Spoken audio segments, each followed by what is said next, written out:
Well, I think my first impressions on coming back was that I missed like everybody, and it was good to be home, but at the same time I miss waking up to Yelanesi saying good morning sunshine, and you know, Diana hurrying us up at like 10 a.m. walking. I missed all that, and I also missed gelato. I think Jacob's the expert in gelato. I think the main difference is that gelato has much less air in it than ice cream, so it's like much fuller and thicker. And then in Italy, I believe the gelato store will have fresh gelato every day, so that makes a big difference in the flavor of it. It's not a lot, but it's sort of icier than ice cream. A lot more flavorful. Like yogurt, kind of. But cold. Sticky. It's very sticky to the consistency of it. It's just different. And it even had grapefruits on top of it. Or the fruit, it was made out of like mango or cocoa, and it had it on top of it. If you got kiwi, the kiwi ice cream has seeds in it. That's how fresh it was. So good. Yeah, Jacob talked about gelato, I think, from the moment we started meeting. Oh, gelato! Right. And, you know, it was kind of hard to, I think, hard to understand. I mean, I think that was just, you know, a cool thing to, you know, for him to have that experience and be, you know, that excited about it, you know, and then we all kind of share that excitement and like just kind of, yeah. You realize that there wasn't one way of thinking, that you're not always right on everything, but you came to respect everyone else's opinion on everything, even though you were thinking completely different things. You were just okay with it because they were. And then you realize how much people traveled, because before we went, I thought it was going to be we, the Puerto Ricans, and then the Italians. But when we actually get it, was a lot of people, like the Americans were there too, and different people. So it was kind of shocking that there could be still many people interested in art overseas that can, you know, come in. Anytime you travel, it's, you know, there's can be complexity to traveling. You know, there's certain stresses and things that you worry about. But then when you travel with a group, you know, it's kind of, you know, magnified. But these students were, you know, no problem in terms of, you know, directions and keeping up and that kind of thing. But for me, it was just important just to see their perspective. Perfect in the arches, but some of it's really old. Right. Yeah, they just, yeah. And like in the Coliseum. Their ideas, I guess, of what's possible and where they can be, you know, on their own someday, or where they can, you know, visit, you know, again with their families or what have you, just to kind of have those things opened up to them was kind of an exciting part to this trip for me.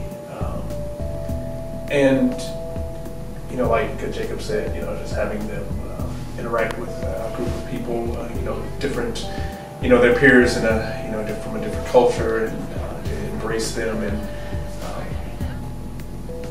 come out of those shells that are, you know, sometimes that can be difficult to, you know, break through. And when we meet new people or in new places or away from family for the first time. But it was, you know, just seeing all of those things kind of happen, you know, were real positive points for me and things that I'll remember.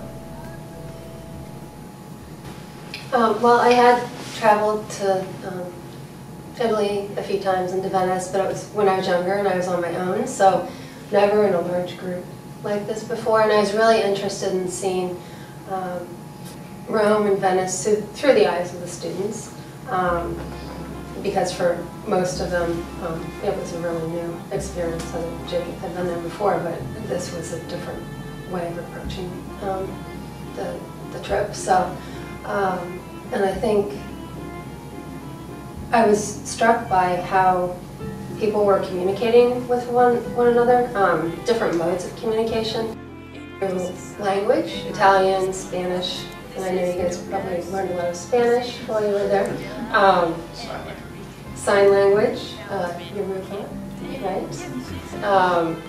So just different ways that the students were sharing through language, and multiple ways. Okay, so how would you say this in Yoruba then if you had already said it in Italian and Spanish? So I thought that was great, and people were really open to that. They wanted to learn different languages and share. And then also sharing through music. Even I know you guys thought that maybe language would be a barrier, and it really wasn't as much as you thought it would be. But sharing music, playing games. There were,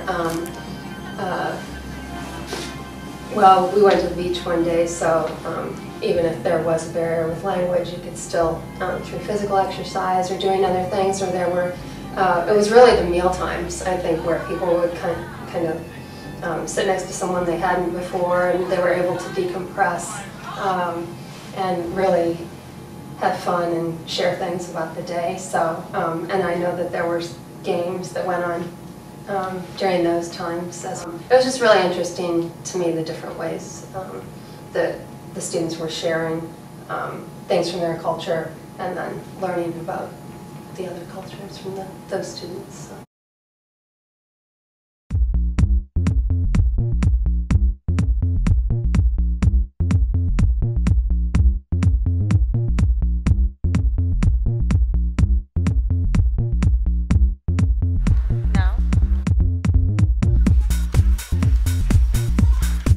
Okay, we're waiting to go to the Biennale for the first time. I'm kind of excited. I think it's kind of going to be exciting because we have people to guide us and show us everything. So I'm looking forward to it. Tiffany? Yes, I can't wait. I've never met. No.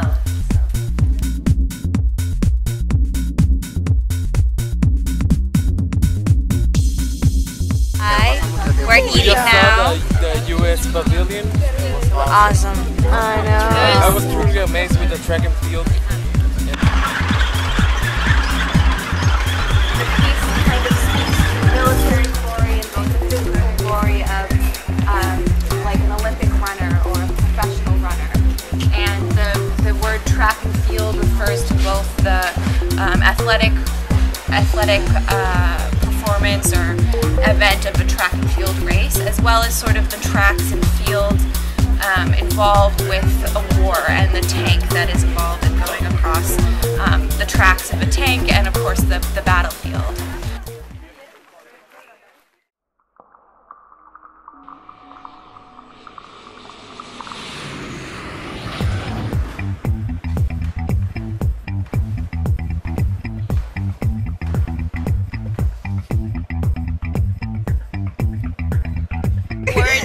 That will describe that pavilion was basically amazing. Unbelievable. It was amazing. It was like I was like speechless when I saw the guy doing the gymnastics thing.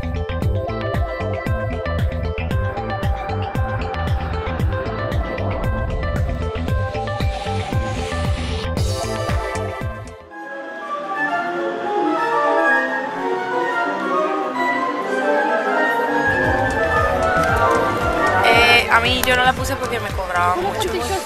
I didn't put my card in them. Yeah, me too. They were to charge me a lot of money. Yeah, they would have.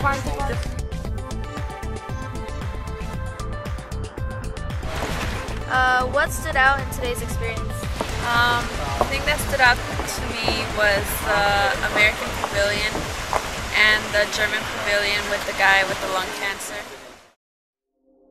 Memorable for you guys about the trip?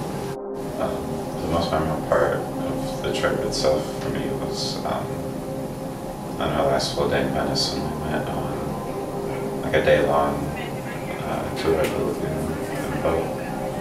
We saw the islands of Murano, but also just spent a lot of time out on the lagoon in the boat and just going around. I think that's a day that will stick with me pretty vividly for a long time. It was a good time to be alive and everything, so. That last day was something I think that we all remember. Our guide had set up that on our first evening there and our last night we would eat at the same restaurant called Rome and Venice, and the send-off was really spectacular. To see the glass blowing workshops on the island of Murano. But throughout that entire day, the Italian students had prepared cakes for us, and we carried them, or helped them carry the cakes wherever we went on our travels that day.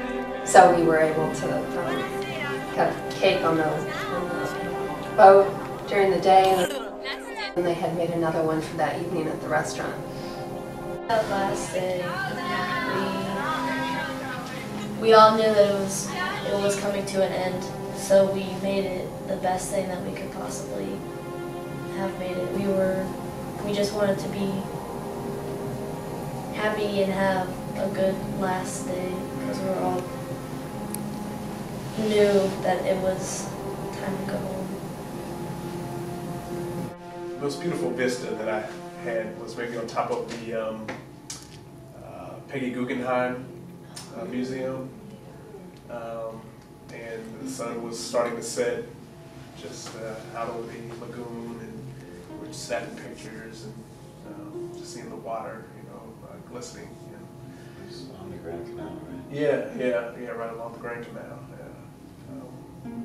Yeah, I think that was visually probably one of the most beautiful days that I witnessed while I was there. I'm still thinking about the last day, that day when we all sat there and ate our last meal, it made me think about the first day we ate at the Sposi restaurant, and none of us could eat that much when we first got there. We left everything, and then the last day we were like, is that all? Is there no more food? And we had gotten used to eating so much in Italy. And it was just really sad, and we all got so close to each other, and it was really memorable for us. It was hard to say goodbye, but I know that if I go back, I have somewhere to go with them. The last day was really kind of sad and happy because we've learned a lot, and we've kind of bonded with each other. I didn't expect to get close to them because Davide, I didn't really talk to him that much, but the last day I was like, yeah, we really need to talk, and we kind of get to know each other a little bit, and we talk, and it was very, very sad.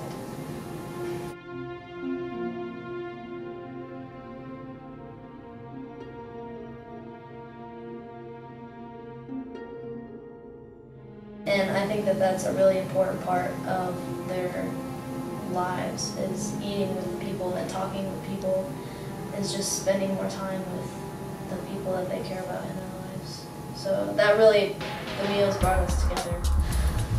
I think that there's a reason behind eating so much over there, is because they spend time with the people in their lives over a meal. Hello everybody, my name is Alberto Argueta Jr. I'm here at the IMA right now, covering the Venice Biennale story that's happening right now and taking place in Italy. We have 4 American students covering this event, and this is their story. Yeah? Chicken? What kind?